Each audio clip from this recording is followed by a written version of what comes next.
So my friends, I'm going to show you how to make the easiest bread in the world. Well, I think it's the easiest bread in the world because it doesn't need yeast, it doesn't need kneading, and it doesn't need proving. In fact, it'd probably take you about 5 minutes to make and less than an hour cooking time. So without further ado, let's make my version of traditional Irish soda bread with a few extra Christmassy bits inside.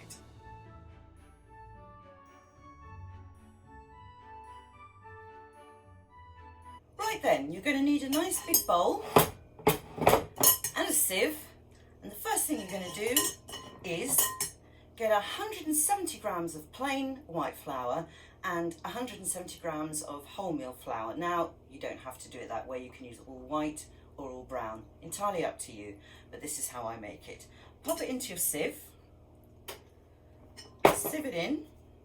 And before you finish sieving it in, you are also going to add into this, which is one of the leavening agents, in other words something that's going to make it rise, is half a teaspoon of bicarbonate of soda. Pop that in there. The other thing you're going to need is half a teaspoon of salt.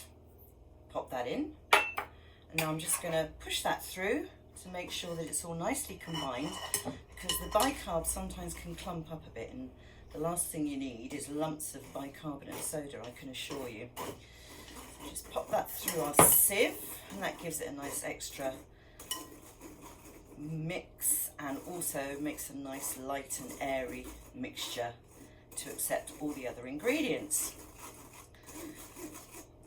Push it through nicely. You might have a bit of bran left at the end from the wholemeal flour, that's okay, you can put that back in, but the important thing here is that we are making a nice light mixture and everything is beautifully combined. Last little bits going through.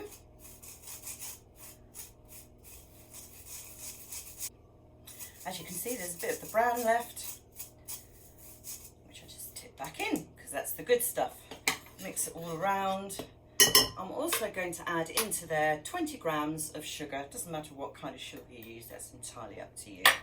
So that's pretty much all our dry ingredients if you were to make just a regular traditional soda bread. And I'm just going to combine all those other bits in. Lovely. Now, what makes this a Christmas soda bread is the added extras. And on this occasion, I'm going to use a lovely mixture of seeds. Now, I buy them ready mixed, but you can of course buy the ones that you like and just use those. You might not like sunflower seeds, you might not like pumpkin seeds. This one seems to have just about everything in there: linseed, sunflower seeds. Anyway, it's lovely and delicious and very crunchy. So I'm going to throw those in, give that a little turn to distribute them. And the second thing that makes this more of a Christmas bread is the addition of some dried cranberries and some crystalised ginger. And again, you don't have to use that combination, you can use whatever you like, or you can completely omit it, but I love it. Lends a bit of sweetness into the mix. And in they go. You could use sultanas or dates or apricots, whatever you feel like. And that is 40 grams of cranberries that I've used and 40 grams of crystalised ginger. Now I'm just going to combine those, and the benefit of doing that is that the dried fruits get covered in a bit of the flour, which means they hopefully won't sink. We've only got one more thing to add, and this is what makes the bread rise. You're going to love this. It's buttermilk. Now, you can get this in most supermarkets, and it normally comes in a carton about yay high. I tend to buy a larger amount because I use it quite a lot in my baking. But the addition of buttermilk with the bicarbonate of soda is what makes this bread rise. So I've made a little well in the middle, add it all in, there we go. Make sure you get all of it out because it's quite thick. Like double cream in consistency, and there we go. That's it, that's all your ingredients. Now I'm going to use a wooden spoon and I'm going to gently bring all of this together, because the beauty of this is that you need to do very, very little mixing. That's why we don't use a hand mixer, we don't use a stand mixer, we literally just bring it all together. And there you have it. That is your soda bread. Now, if you think that it's still a little bit on the dry side, which I do, you can always add a little bit more buttermilk or regular milk, because what we don't want is for it to be dry. So I'm just going to tip a little bit more in.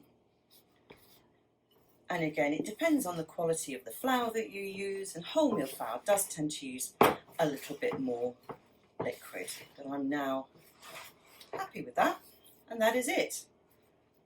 Scrape off the excess dough on the wooden spoon.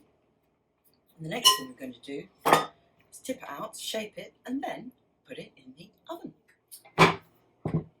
Okay, so we're ready to tip out our dough out of the mixing bowl, and I usually use one of these silicone mats because it's less messy, it's easier to clean up afterwards, and it actually stops your dough or your pastry from sticking to the table. So I'm just going to tip that out. Make sure we get the last little bits. Don't waste any of this good stuff. There we go.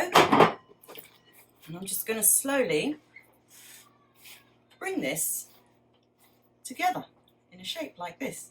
Now you can, of course, which I forgot to do, use a little bit of flour on your hands so it doesn't all stick, and that's fine, it's not a problem.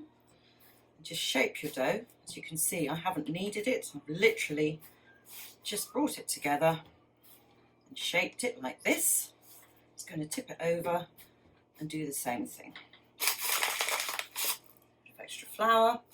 And because this is quite a rustic bread, it's rather nice to have a little bit of the flour on the top, because it just looks like it's been made in a cottage kitchen like this one. Okay, how easy was that? That's your bread. I'm now going to pop it onto a flat baking tray, which I have brushed some sunflower oil onto. You can use butter, whatever you prefer. And I'm just going to flip my dough onto this tray, like so. And I'm just going to very gently flatten it like this. And then here's one of the most important things you need to remember, is that you're going to score practically all the way down to the bottom, across that way and across this way too. And it's okay, it doesn't matter if you've actually touched the pan underneath, because this bread likes to have a bit of escape for the air as it's rising. And if you want to add a few extra little seeds on top for decoration, which I think I will do myself, then just grab your packet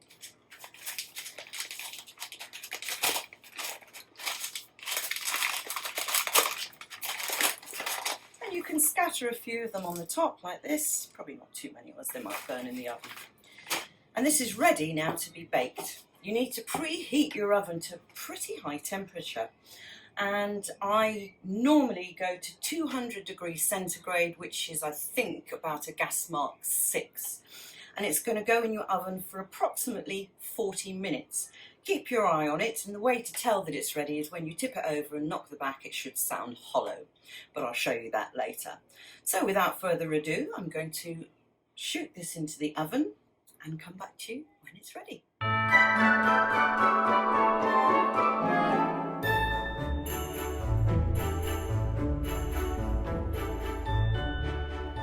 So here we are. This is the traditional Irish soda bread, which I've made with all the extra little goodies inside of it, which is all the seeds and the cranberries, and dried cranberries that is, and crystalised ginger. And I'm really hoping you're going to have a go at this. As I said, no kneading, no proving, and no yeast. It's a really easy bread to make, and I think you'll enjoy this on Christmas morning, or maybe even on Christmas Eve with a bit of soup, something like that.